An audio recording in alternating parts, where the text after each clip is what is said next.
오늘의 이슈픽 네. 메타입니다. 특히나 이제 레이벤의 스마트 글라스 네. 살펴보도록 하겠습니다. 메타가 얼마 전 레이벤과 협업을 해서 스마트 글라스를 출시를 했는데 이 수요가 폭주를 했습니다. 이에 생산량을 2배로 확대하기로 했습니다. 네, 그렇습니다. 이 안경은 없어서 못 팔 정도라고 하는데요. 저커버그가 말한 AI에 돈을 더 쓰겠다 이 발언 때문인지 주가는 좀 부진하는 모습입니다. 네, 뭐 스마트 글라스이긴 한데 네. 뭐 혹자들은 안경 가지고 이거 팔아가지고 돈 번 거 가지고 데이터 센터 비용 어떻게 내려고 그러느냐라면서 시장의 수익성에 대한 부분들, 캐펙스에 대한 우려를 하고 있습니다. 네, 거기다가 또 트럼프 정부까지 전력은 빅테크가 비용을 부담해라 이렇게 얘기를 하고 있으니까 이 메타의 안경, 그러니까 스마트 글라스 대박이 좀 실질적인 이익으로 이어질 수 있을지는 모르겠네요. 네, 스마트 안경이 단순한 유행을 넘어서 메타의 AI에 관련된 적극적인 공격적인 투자 비용을 벌어다 줄 수 있는 효자 아이템이 될지 어떻게 전개가 될지 네. 업계의 판도 변화를 살펴봐야 하겠습니다. 그렇습니다. 스마트 글라스 저희가 뭐 좀 전에도 작년에도 이 얘기를 한번 한 적이 있기는 한데 제조사인 에실로 룩소티카죠. 여기도 올 연말까지 1,000만 대 생산을 목표로 했다가요. 이미 조기 달성을 하고 2에서 3천만 대 수준으로 캐파를 좀 키우는 방안을 논의 중이라고 하는데 이 스마트 글라스 시장이 대표님 그렇게까지 좀 커질 것으로 보시나요? 어떻게 보시나요? 사실 스마트 글라스 자체가 좀 모델 변형을 몇 차례 더 거둘 필요는 있어 보여요.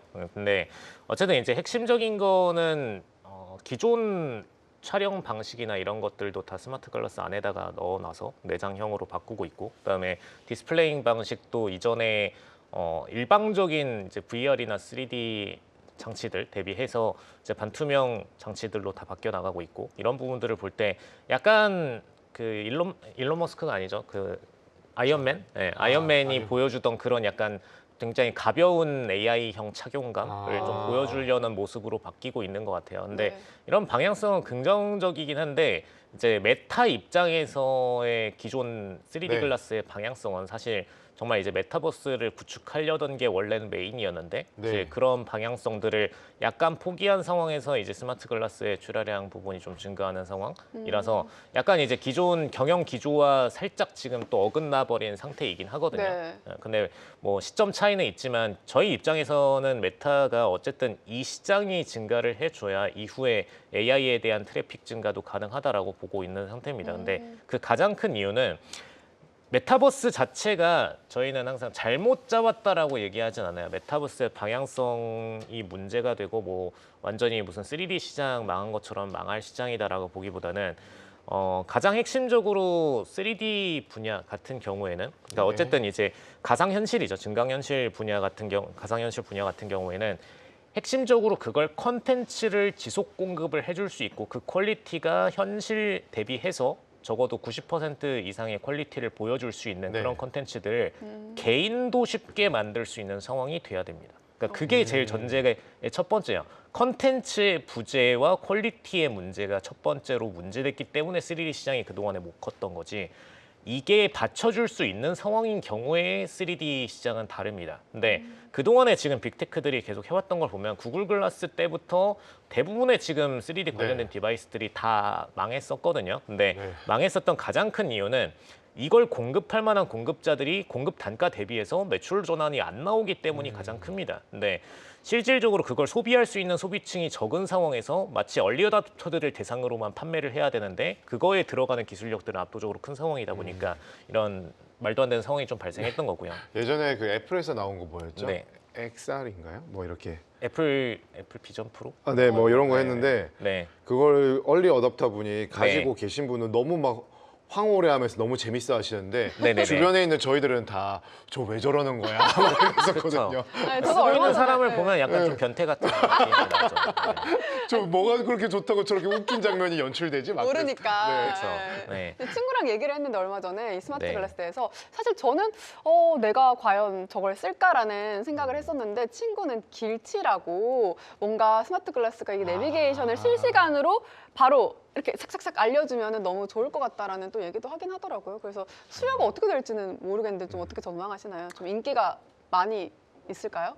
사실 네. 일상에서 사용할 수 있는, 그러니까 정말 우리가 돌아다니는 그런 디바이스로 사용할 수 있는가라고 볼 때는 약간 제한적일 수는 있다라고 봅니다. 네. 그러니까 핸드폰이나 워치보다는 당연히 배포율이 분명히 한 15%에서 30% 정도로 낮을 수밖에 없는 네. 디바이스는 맞고요. 왜냐하면 우리의 어떤 미적인 것이나 혹은 이제 행동 양식에 있어서의 약간의 불편함을 반대로 야기해버리는 디바이스이기 때문에 마찬가지의 요소가 된다라고 보시면 될 것 같고, 근데 이제 그런 부분을 제외하고 정말 이것을 개인마다 보유를 할 수 있는 디바이스인가 여부로 봤을 때는 정말 이제 TV나 혹은 뭐 그 밖에 뭐 단순히 집에서 이용하는 뭐 태블릿이나 노트북 정도를 대체할 수 있는가로 볼 때는 가능하다라고 보는 부분이죠. 근데 네. 그게 가능하려면 전제 조건이 있습니다.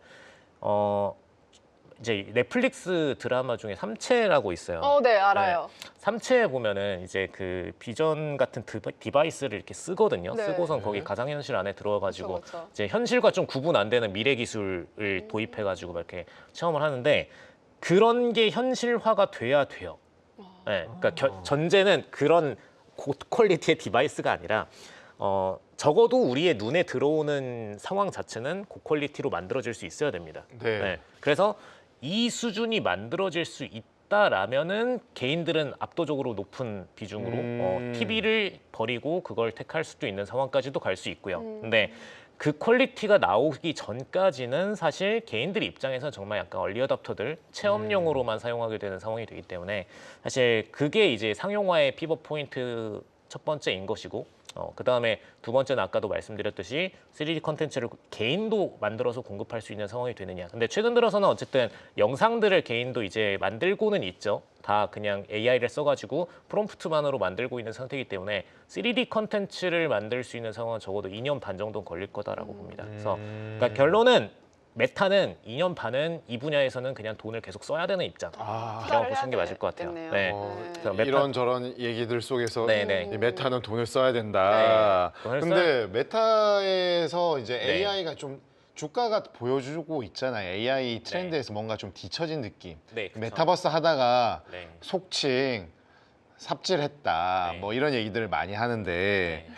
그 메타가 지금 최근 리얼리티 랩스 인력 감축, 뭐 웨어러블 AR 팀으로 재배치 뭐 이런 이슈가 있다 보니까 방금 대표님 말씀하신 대로 이런 실책을 만회하기 위해서 여기에 좀 더 공격적으로 할 것 같고, 공격적으로 한다라는 거는 그만큼 투자 비용이 늘어날 가능성이 높고 거기에 대한 부분들을 어떤 식으로 할지에 대한 얘기들이 많다 보니까 회사채 발행, 결국 부채에 대한 의존도가 높아지는 부분에 대한 재무 건전성 이슈가 주가의 하락 포인트가 아니었느냐 이렇게 볼 수 있는데, 이렇게 되어서 만약에 어떤 티핑 포인트가 나와서 폭발적인 수요를 더욱더 견인을 지속적으로 해주고 이 트렌드를 이끌어 간다라면은 결국엔 지금은 아웃플로우, 캐시 아웃플로우는 계속 있는데 그 나중에 향후에 들어올 수 있는 캐시 인플로우가 이 아웃플로우에 대한 부분을 매칭 또는 아웃퍼폼을 해줄 수 있는지, 네. 이거가 결국 주가의 향방을 가를 것 같거든요. 네. 이 긍정적으로 볼 수 있는 대목들이 있을까요? 이거를 제가 딱 2분기부터도 많이 경고를 드렸던 포인트인데 네. 메타는 어쨌든 이제 최근 들어서 M7 중에서도 가장 M&A 비용을 많이 지출을 하고 있어요. 네, 그리고 실질적인 건수 자체도 가장 많이 치고 있고, 근데 그런 부분은 결국에는 재무에는 가장 직접적으로 악화입니다. 그래서 재무적 악화가 당장 드러날 수밖에 없는 상황이 매번 실적 발표 때마다 나올 거기 때문에 네. 그리고 이런 M&A 건수들이 사실 일반 투자자들 혹은 이제 기관 중에서도 그냥 단순히 ETF 운용하는 투자자분들 입장에서는 쉽게 접하는 이슈는 아니거든요. 약간 실적 발표 때 뭐 때문에 비었는지 갑자기 구자가 확 비게 되는 현상을 보게 되고 그거에 맞춰가지고 또 주가는 확 떨어지게 되는 상황이 네. 매번 실적 발표 때 반복이 될 거예요. 그래서 공격적인 M&A를 한다라는 이슈를 메타 관련해 가지고 보시게 될 때마다 뭐 전에도 뭐 퓨리오사 관련해서도 뭐 국내 투자자들을 한 번씩 볼 기회가 있었죠. 그런 건들을 볼 때마다 메타는 일단 이번 실적 발표 때는 홀딩 안 하는 게 좋겠구나 정도로 그냥 생각하시는 게 맞을 것 같고요. 실질적으로 이제 기술의 피봇이 일어나고 그걸로 매출적인 회수까지 일어나려면은 우리 실상에서도 메타에 대한 상호를 볼 수 있는 상황이 돼줘야 됩니다. 네. 그 분기 이후에 진입을 하셔도 전혀 실적적으로 문제될 게 없거든요. 그렇기 때문에 메타가 뭔가 혁신적인 기술을 내놓고 그걸로 인해서 뭔가 이제 프로덕트를 통해 가지고 매출을 내고 아웃퍼폼을 말씀하신 대로 낸다라는 그 포인트를 잡고 싶다라면은 그냥 메타가 내 귀에 들려오는가를 기다리셔도 전혀 늦지 않다라고 말씀드릴 수 있을 것 같습니다. 네. 아, 약간 휴먼 인디케이터에 대한 네. 부분들 인덱스를 좀 더 통해서 보자. 네네네. 이러한 말씀이시군요. 이게 그 휴먼 인디케이터 부분이 대중적으로 다 쓰일 수 있는 상품군으로 가게 되면은 사실 우리가 직접 체감하고 있는가 아닌가가 더 중요한 시점이 되거든요. 네. 만약에 우리가 안 쓰는 프로덕트야, 그래서 반도체 AI 칩셋에 대한 구매예요. 저희는 볼 일이 잘 없기 때문에 네. 그들의 매출이 이번 원장을 얼마나 더 찍을 것인가 이렇게까지 잘 체크할 수가 없습니다. 네. 근데 예를 들어서 삼성전자의 폰이다, 애플의 아이폰이다, 뭐 프로덕트를 저희가 쓰는 소비자잖아요. 그럼 이제 프로덕트 퀄리티를 봤을 때 아이폰 이번에 별로 혁신이 없었어. 그럼 바로 아이폰은 이번 해 대단한 혁신적인 어떤 매출을 찍지 못하겠구나라고 그냥 직접적으로 생각을 먼저 하시면 되는 연관이 거고. 되죠, 맞아요. 네. 그러니까 이게 내가 직접적인 1차 소비자다라는 거를 알고 계신다라면 네. 그 프로덕트에 대해서는 바로 좀 인지하실 수 있는 범위인 거죠. 아. 네. 그 정도는 참고하셔도 됩니다. 네. 투자 결정에 있어서. 확실한 어떤 네. 그 지점이 있는데 네네네. 요게 어떻게 될지 진짜 모르겠어요. 아, 그렇죠. 메타가 근데 참고로 하나 더 추가로 얘기 드리면은 메타가 좀 난사를 많이 하거든요. 아, 그러니까 그러니까요. 돈을 좀 난사하는 타입이에요. 그래서 네. 메타버스 할 때 해서 네. 페이스북에서 메타로 이름 바꾼 거잖아요. 네, 네. 근데 지금 거기서도 그분의 약간의 어떤 의사결정의 방식을 참고할 수가 있는 건데 저희는 이제 경영자를 함부로 뭔가 평가할 레벨이라고는 생각하지 경영자로서는 평가할 레벨은 아니지만 투자자로서는 평가를 하자면은 일론 머스크보다는 확실히 아래가 맞고요. 네, 젠슨 왕보다도 약간 좀 난사는 많이 한다라고 보는 편입니다. 그래서 그 제가 얼마 네. 전에 마곡나루를 역을 한번 갔는데요. 네. 마곡나루에 환승이어가지고 막 돌아다니다가 관공서에 메타버스 체험실이 있습니다. 마곡나루 역에. 네네. 거기에 이런 투자자들이 아니라 학생들이 메타버스를 할 거라고 이렇게 막 하고 있더라고요. 근데 그게 메타버스를 하겠다라고 한 게 3, 4년 전이잖아요. 네. 네. 이제 이렇게 된 거는 진짜 되게 아까운 시간과 돈을 많이 쓴 게 아닌가 이런 생각이 좀 들더라고요. 그쵸. 지나가면서. 근데 이게 하이테크 분야가 제일 좀 예민한 게 뭐냐면은 도래하지 않은 현실인데 도래할 가능성이 높은 분야를 논리적으로 찾아내야 되거든요. 근데 이 논리적인 것을 도입하는 데 있어서 굉장히 본인의 뇌 속에 논리식이 잘 서 있어야 다음의 단계에서는 어떤 것이 나올 수 있고, 그래서 일론 머스크도 막 그런 것들 하잖아요. 가끔 이제 인터뷰할 때 뭐 한 4년 안에 뭐 의료 기술들은 일반 휴머로이드가 뭐 네, 일반 최근에, 인간을 네. 뭐 넘어설 것이고, 그리고 뭐 정형외과 의사들이나 이런 것들은 상대적으로 휴머로이드 대비해 가지고 퀄리티를 높게 가져가지 못할 거다. 뭐 이런 식의 얘기들을 하는데, 그러니까 그것도 논리가 서 있어야지만 그렇게 말을 할 수가 있는 건데 그런 것들이 잘 서 있는 경영자인가 아니면은 그냥 망상해서 그냥 내뱉는 경영자인가에 따라 가지고 기업도 결국에는 에쿼티를 잘 쓰는가 못 쓰는가가 좀 많이 나뉘는 것 같습니다. 네, 진짜 대표님도 이렇게 말을 네. 하는데 진짜 어려운 문제인데 사실 투자자 이 자본주의 시장 경제에는 정말 냉철하잖아요. 그쵸. 이게 바로바로 판가름이 날 네. 수가 있기 때문에 참 이 메타에 대한 부분들은 이 되게 기대 반 우려 반이 막 교차하는 부분들이 투자자들의 투심을 온탕과 냉탕을 오가게 하지 않을까라는 생각을 해보게 됩니다.